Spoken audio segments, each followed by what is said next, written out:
Hi, I'm Anita. How you doing?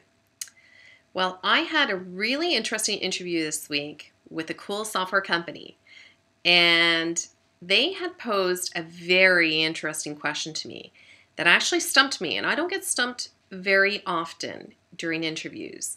So I did answer the question partially, and not fully for a couple of reasons, mostly due to time constraints. And I thought I would come back to them and to HR, if anybody's listening out there, on best practices on social media in the HR forum, and potentially it can be rolled out into other areas of business. Now, we all know social media is very important to marketing and PR, and we know that it's all about the branding, and we know that you need to leverage social media, be it Twitter, be it LinkedIn, be it blogging, be it Facebook, whatever forum that you use for social media. Make sure that you're doing a consistent message, that you're leveraging from your great marketing and communications team, and that it's professional. So that aside, I will be talking mostly about Twitter as opposed to the other forums today. But I will sometimes intertwine LinkedIn with this conversation. And I think future video blogs will probably outline the other areas in fuller detail. So after my interview, I didn't sleep well that night because I was really revved up and energized about this subject of social media and HR. And the other question was asked on how does HR prove return on investment on social media? So that's definitely going to be a second, maybe a third blog after this. And I was so revved up that I personally feel I am on the holy grail of social media. So luckily enough, I did find the social media mug. My little sticky's coming off, so bear with me. But it's not quite full. As you can see, it's empty. So I have to fill it up. And I'm very interested about social media and how HR can leverage this. And I'm really interested in hearing your feedback, your comments, and any suggestions and recommendations that you can make. So, of course, I answered the question with the typical, oh, yes, you can post recruitment on there. And I believe I also said rewards and recognitions. And what I mean by rewards and recognitions is predominantly doing that woohoo moment where you're saying, you know, John Smith is Employee of the Month, or you're saying, great job, Liz, on that project that you finished till midnight last night. But the other things that you can do for rewards and recognition is, you know, recognizing promotions and also announcing new hires. Now, I know what you're thinking. You are thinking, Anita, you are crazy. People are going to poach my new employees. They're going to poach the people that I promoted. Well, guess what? They've already updated their LinkedIn account the night before, and recruiters are looking at them already. So don't think that your individuals aren't already exposed out there in the media. They already are. So why not engage them? Why not make them feel proud of their accomplishments?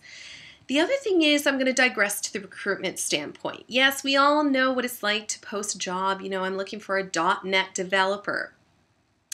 Well, the great thing is, not only can you post that, you can encourage your employees to look for people for you too by having them come on board to your Twitter account, and you can have such things as a contest. So whoever gives me the most amount of candidates gets a Starbucks card, regardless if you hire them or not. The other thing is you can do as well, if it's a brand new Twitter account, is to make the announcement before it goes live and say whoever signs up first, again, wins a Starbucks card or wins a dinner gift certificate, whatever it takes, you know, and then the very next day post the woohoo moment that Jane Doe was the first person to join as our very first member, very first follower. So there's that reward and recognition piece again. Regarding the recruitment, digressing back to the recruitment, is the searching for people. You can actually search for people, not only on LinkedIn, but you can do it on Twitter. I highly recommend joining as many groups as possible on your Twitter account. Doesn't mean you have to read everybody's email or tweet rather, and you don't have to have it to go to your email account. You can just go ahead on Twitter at 4 o'clock in the afternoon or 7 o'clock in the morning or 12 o'clock, whenever you have lunch, and just quickly scroll through them. So what does it mean when you ask people to join you?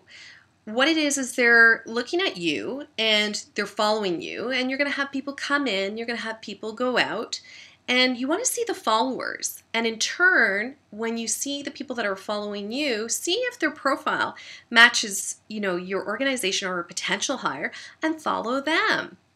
And when you're also asking your employees to open up the network, what you want to do is arm them with as much information as possible. So make sure your website is up to date, it's current, it has all the jobs on there. Get rid of your stale dated jobs. Regarding your blogs or Facebook, attach everything to your website. Have those little, icons at the bottom, like the big F for Facebook or the little T for Twitter. So that way people can see you, that you're leveraging social media, you're current, you're vibrant, and you're a cool company. The other thing you can do for the video is on your website, you can actually post on your website the video, a day in the life of working for the X cool company, and have one person from marketing talk about how cool it is to work for the company. Have somebody in the software development team, and make it a fun, vibrant environment. Yes, some of it's going to be in their cubicle. You can have some of it at the lunchroom, some of it at the meeting area, some at reception. So that way people can actually see you're inside of your loft. And I guess you've already can tell I'm talking more on a technology IT basis. But usually this stuff is not proprietary in an office. So you can take that video cam with you, and your iPhone. Your iPhone's great for all that stuff. You can do videos on that. And just go around the office. The other thing that you can do is post wellness alerts. You can say it's a snow day, and yes, you're going to email your employees. You're also going to call them, but guess what? You can also put it on the Twitter account, that work from home day. Promotions, yes, post those promotions, post those woohoo moments. Regarding HRIS, if you as the HR person is working for a software company, and let's say it's an HRIS system, why not say how cool it is to work on that HRIS system and do a demo online? And you can also engage your employees by having a Tweet of the Week contest, where they also get a $10 gift certificate at Starbucks or Second Cup or whatever your coffee place is. And what you can do is ask people to have a suggestion box of what they'd like to talk about for each week. The other thing that you can do for recruitment /PR /branding for your organization is have a hashtag and have a group and have people come into a live chat event, almost like an old career fair. You remember those open house days? Well, instead of it being a physical open house, why not have it as a chat / Twitter? So have a hashtag, invite people, announce it on your website, announce it on all the groups that you belong to on LinkedIn, and keep just promoting that event that you're about to have. And then keep all those people that came on board, follow them going forward, and engage with them. What you want to do down the road is retweet them. And that shows that you're watching them, and that makes people feel special. The other thing that you can do is regarding the, I'm trying to think,